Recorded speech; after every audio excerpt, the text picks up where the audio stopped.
হাইকোর্টে রিটের খবর সংগ্রহে সেখানে আছেন সহকর্মী মিজান আহমেদ, সরাসরি যুক্ত হচ্ছে তার সঙ্গে। মিজান, হাইকোর্টের রিটের সবশেষ খবর জানাবেন। জানাচ্ছিলেন দুটি বিষয় আপনার মাধ্যমে আমি দর্শকদের স্পষ্ট করতে চাই। এ বিষয়ে যে রিট আবেদনটি করা হয়েছে, যে দায়মুক্তিকে কেন অসাংবিধানিক ঘোষণা করা হবে না, সেই শুনানির পর হাইকোর্ট 4 সপ্তাহের একটি রুল জারি করেছে এবং সেখানে আইন সচিব এবং নির্বাচন কমিশন সচিবকে এর যথাযথ উত্তর দেওয়ার জন্য সময় ধরে দিয়েছে। অতএব এই বিষয়টিতে হাইকোর্ট জানতে চেয়েছে কেন অসাংবিধানিক ঘোষণা করা হবে না, সেই ব্যাখ্যাটি নির্বাচন কমিশন এবং আইন কমিশন তারা দুইজনই দেবেন।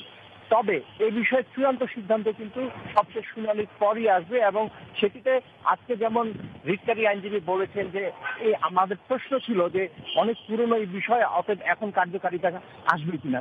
তখন তার যে উত্তরটি ছিল সেই উত্তরটি ছিল যে পঞ্চম সংশোধনী যে মূল সিনেমা হলের মামলা, যেটির হাইকোর্টের রায় এসেছিল 1977 সালের 25শে জুন, 2005-এ কিন্তু এসে সেই রায়টিকে অবৈধ ঘোষণা করা হয় এবং পরবর্তীতে কিন্তু আরেকটি রায় আসে, যেমন ওই সময়ে মার্শাল লতে জারি করা সবকিছুকে বেআইনি ঘোষণা করা হয়।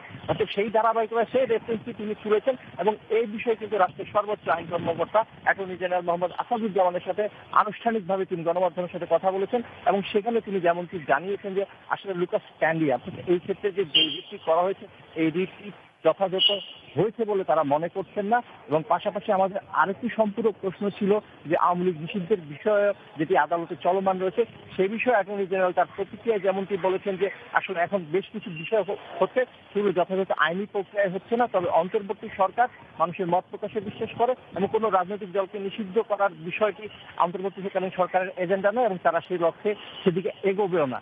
এই দুটো বিষয় কিন্তু আজকে তিনি অ্যাটর্নি জেনারেল স্পষ্ট করেছেন।